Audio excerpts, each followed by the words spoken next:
Hello, and welcome to our panel, our great panel with some really awesome marketers, affiliate marketers.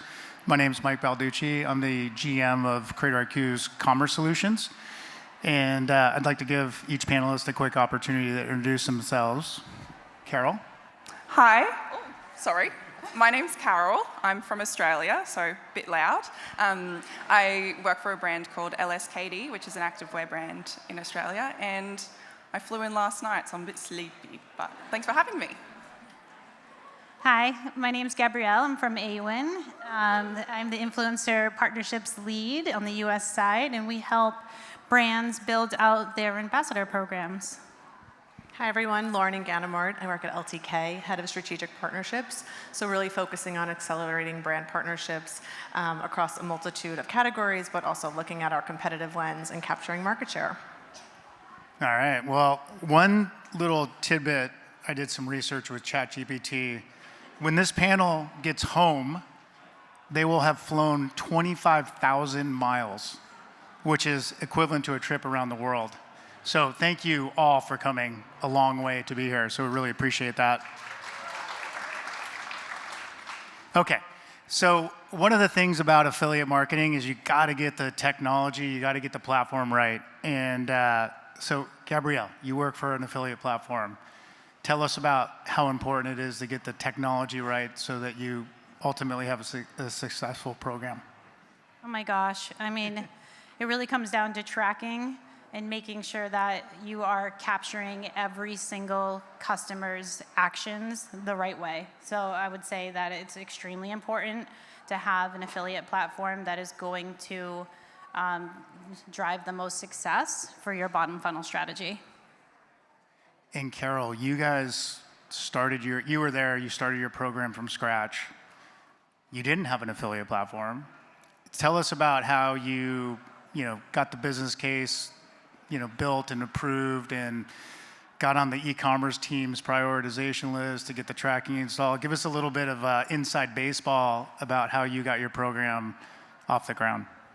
Yeah, for sure. So one of our values is moving fast and breaking shit, and that's something that we often lean on at LSKD. So we often will fail forward and try a bunch of new things. And one of the things that we were doing was manually reaching out to gift people. So Jason, our CEO, came across CreatorIQ and figured that that was a great way that we could really upscale this kind of thing. So one of our creators, Grace Grove, we have been working with her for the last 12 months, and she created all of these massive spikes within sales for our Accelerate shorts. So when I first reached out to her, she only had a couple of thousand followers. She was at the time based in Tasmania, which is a very tiny state at the bottom of Australia. You really have to look to find it.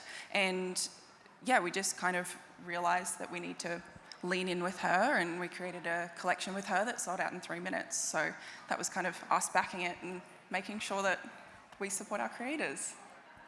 Great. And Lauren, I mean, LTK, I think in the early days was primarily an affiliate creator network. And so your business was largely built on that. Can you tell us a little bit about maybe some of the early days and how you got affiliate creator partnerships?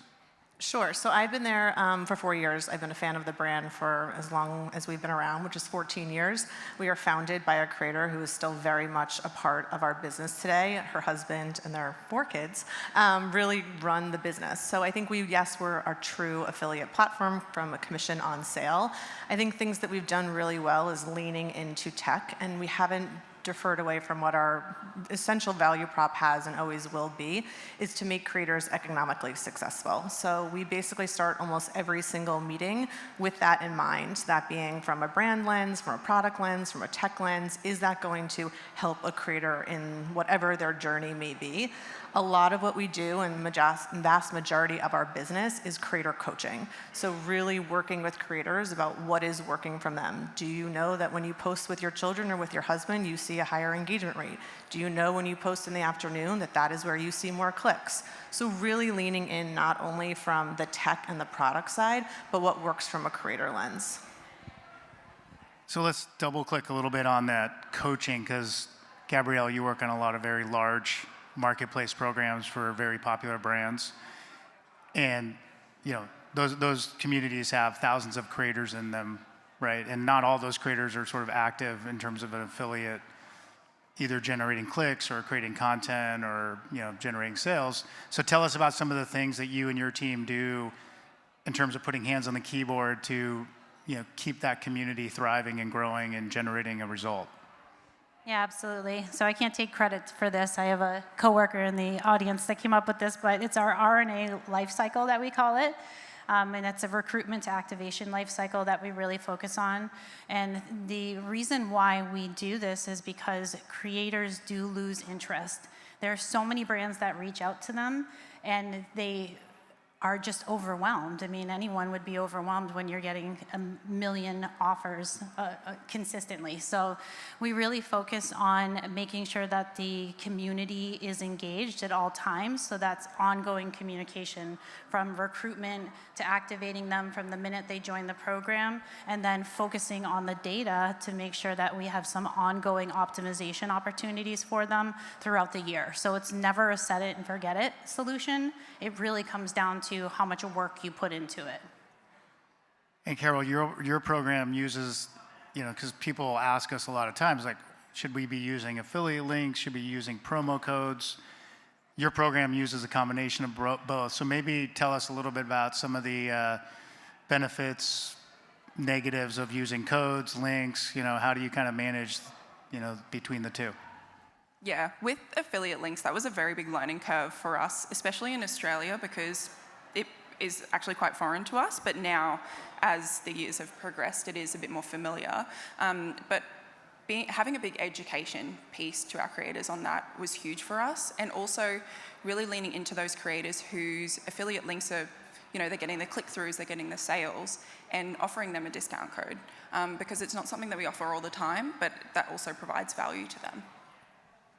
And some other things that we worked on together in your program were doing a little bit deeper analytics on some of the traffic and conversions that your program. So maybe talk a little bit about how to get that continued investment going, how you use maybe some analysis between like new and returning customers, and maybe give a little bit of glimpse into the additional KPIs that you're looking at. Yeah, so we have seen huge spikes, especially through our affiliate links. And one of the things that we've worked on as well is how we can support our creators with kind of outside of the creator world. So one of the things at LSKD, we have our core books. One of our books is called Unreasonable Hospitality. If you haven't heard of it, I strongly recommend you listen to it because it's fantastic. But it's about providing unreasonable value to your creators and coming kind of left of field for what they would usually expect. So for example, if one of my creators was pregnant, she's just had her baby, how can we support her, send her a little gift package, things like that. Or, someone's running their first marathon, organize a recovery center for them afterwards. So things like that really provide value too, aside from affiliate links. That's awesome. And then, Lauren, because I think you guys do it maybe the best of anybody, but one of the things that makes a successful affiliate creator partnership is giving creators tools that enable them to drive affiliate outcomes, right? The platforms sometimes don't make it easy for creators to share a link, for example, in certain post types. So maybe tell us a little bit about how important creator tools become in scaling these types of partnerships. For sure. I think today we've talked a lot about what brands want to see, how your analytics work. At LTK, we look at it a lot from what the creators want to see. So what they look at from an analytics standpoint, creators are extremely savvy. And we sit down with them and we talk to them, they know things that you're like, how do you know that? Earnings per click and when they're driving sales and you name it, they know. And I think that just speaks to where this business and this whole industry is essentially going, which is really, really exciting. So at our forefront, we're not only looking to grow from a product standpoint, but also on the creator lens to make sure that the products that we have for them are easy for them to use, but also making sure that it's first to them and first to market for our creators. I think a lot of times people forget, I heard someone say before, I forget who it was, that the creators are a business. Very much so. true, but creators are also people. They want to get paid on time. So you also have to make sure as brands that you have those foundational elements to make sure that those partnerships are worthwhile for not only the brand, but also those creators. So in this morning's keynote, Brooke said something that really resonated with me, because I've said it before too, because a lot of brands ask us like, well, okay, I've created this program, now I need to get some creators recruited into it. And she said something, she basically said like, I'm only going to talk about products that I actually love and use every day. So Gabrielle, maybe tell us a little bit about, because you guys do a lot of discovery and recruitment for these types of programs. So how do you guys find those creators? Yeah, it really comes down to finding the creators that are talking about the product already. I'm really excited about the new rollout with CreatorIQ, because we do have that opportunity to really see what the creators are talking about, the brands that they love, even understanding from a competitor perspective what products they're talking about, and trying to find that match, because there's nothing worse than trying to do square peg, round hole type of scenario. You really need to make sure that they love and want to utilize the product. And Brooke is absolutely right about sending product. And I know a lot of brands are apprehensive about sending something for free with no guarantee that something's going to be posted. But at the end of the day, they've never heard about your brand, and they need to touch it, use it, and love it before they're going to talk about it on a regular basis. So, really doing that product seeding at the beginning of any relationship, even an affiliate relationship, is truly important to get things kicked off. And Carol, you guys do product seeding as well. It's part of your program. So tell us about your strategy with product seeding. I mean, do you give the creator a product if they join the program? Like, what are those moments when you try to, incorporate that into your affiliate creator strategy? Yeah, so when our creators join the platform, once approved, they'll get 4 free products. But one of the things that we have noticed is that a lot of people that are applying are first-time customers, so which gives us the great opportunity for them to feel and experience our product, because we believe that our product is the best in the world, and there are some leggings floating around and some shorts, so get some. I recommend it. But from there, we also gift extra product for people for specific campaigns. So example, again, our Accelerate shorts, they're such a huge thing for us, especially on TikTok, and people are always searching for those. So we still keep it very simple, and we try not to overcomplicate things. And Lauren, in terms of LTK, so it started mainly as affiliate, but has evolved significantly into sort of brand, so sort of moving up the funnels. We talked a lot about the funnel today. So in terms of like compensation and keeping all your awesome creators like engaged and active in the community, tell us how you essentially find creators or choose creators or cast creators into these brand roles and give them a little bit additional compensation opportunities. Yeah, I was talking to one of my clients before here, and we do get bucketed in this affiliate world. I think all of us, today understand that creators are part of that whole marketing funnel. We were also talking about how we're kind of old for the creator world. And speaking to higher ups, it's really hard to get them to understand that this is part of that marketing mix. So I think when we went up the funnel, it's really talking to brands about if you're using influencer over here, you have to holistically look at it in your whole marketing mix. So some of the things that we talked to them about is that you can't tie a ROAS goal to a store opening. One of the things that we've done was we launched a partnership in conjunction with A1 this year with Zara.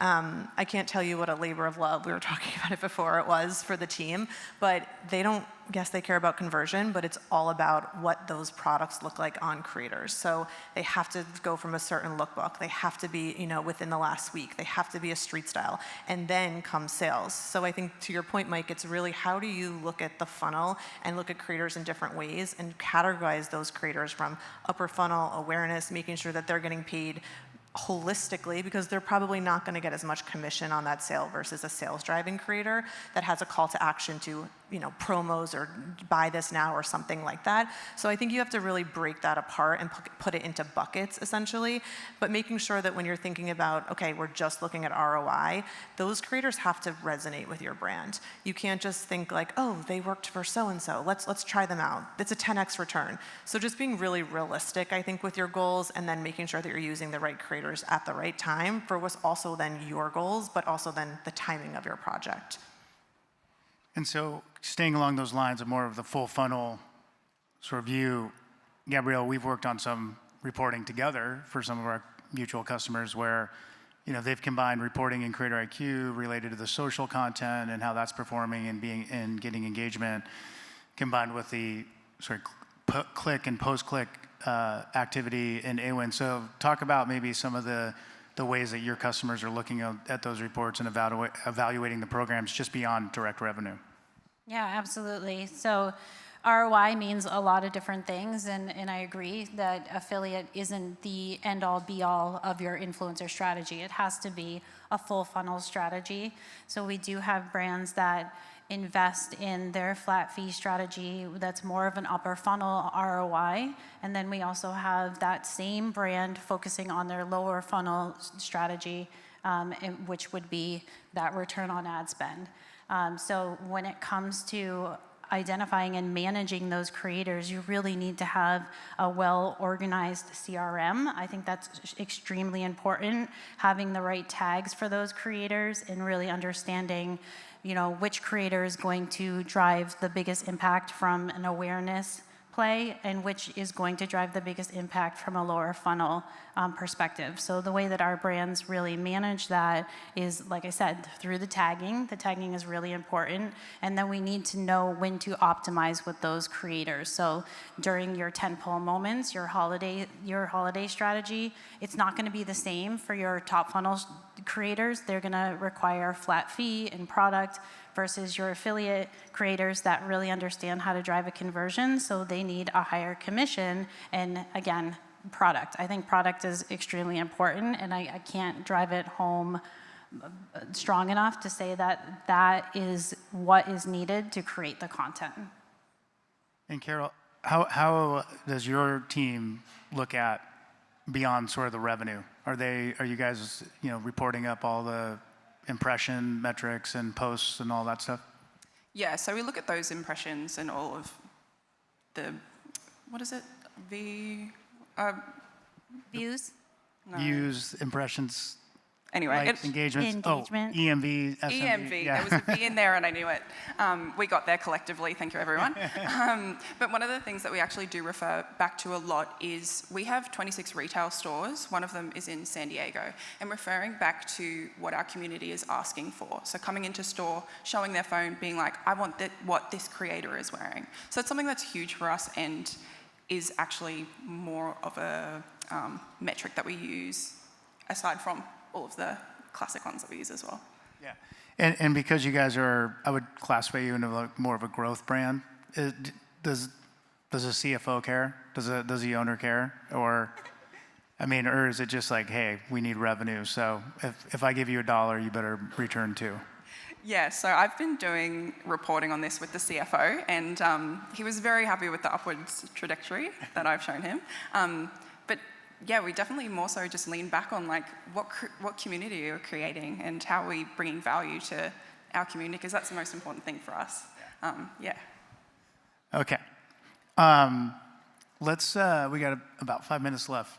Let's try to predict. I'm going to give each of you an opportunity to predict the future of affiliate creator commerce. So I'm going to start with you, Lauren. You guys have your finger on the pulse of the market. So crystal ball, what do you see? What are going to be some of the big things over the next 6, 12, 18 months? I think it's an exciting time. I think it's a space to be in. I think where we're going and where a lot of the conversation has been is more that connection. We've talked a lot about community today. I think that's what creators are really yearning for. Creators sell trust, plain and simple. So I think we're going to start to see leaning into a little bit more of that. I think AI is going to come up more and more. I struggle with the AI thing. I was talking to a gentleman earlier this morning about it. What does that mean for a creator? I only see it being more efficiency in how you work with things, which is exciting, I think, for us as a market. And I think it's just where the market is going. I come from the publishing world. I had a colleague call me last night, and she's like, publishing is dying. And I was like, yes, I told you that 5 years ago. So I think the creator world is exciting. If you think about where you recently purchased something, it's Creator. And I think that only is accelerating. So I think as we talked about, this conference is booming. That is where we're all going and where the conversation is. So I'm really excited about the creator space. I'm really looking forward to more ways to measure that full impact beyond EMV. I think that's kind of an old term for me now. I want to know what's next. What is that new mentions from social, from an in-store opening to a product launch? How do you encompass that all and really give marketers what they need to really build their business? Gabrielle? Well, when I started my career 10 years ago, and I sat in a team or a company-wide meeting, and someone had said, influencer marketing drives no sales. It's useless, and we don't need it. And now I'm sitting here 10 years later, and it is the top topic for every single company. It is really important to get your brand voice out there utilizing social media. I mean, this goes across the entire globe in terms of any strategy, not just business strategy. And I see this continuously growing. And I think the biggest thing and you know, most important impact in terms of what CreatorIQ can do, what AWIN can do, and what they used to say influencer marketing, why it wasn't good or it wasn't driving any impact for your business, is now we can actually measure it. And that is huge. We weren't able to measure it, and that's why people said 10 years ago that it was a dead market, and that's not true. So I see this becoming just a bigger conglomerate as the years goes on. Carol, for you guys and your brand as you continue to grow and expand? Ask me again. Well, tell us what's the next 18 months look like for LSKD? I mean, Well, you guys are going to open more stores. Like, how are you going to incorporate continue to incorporate influencer into that strategy?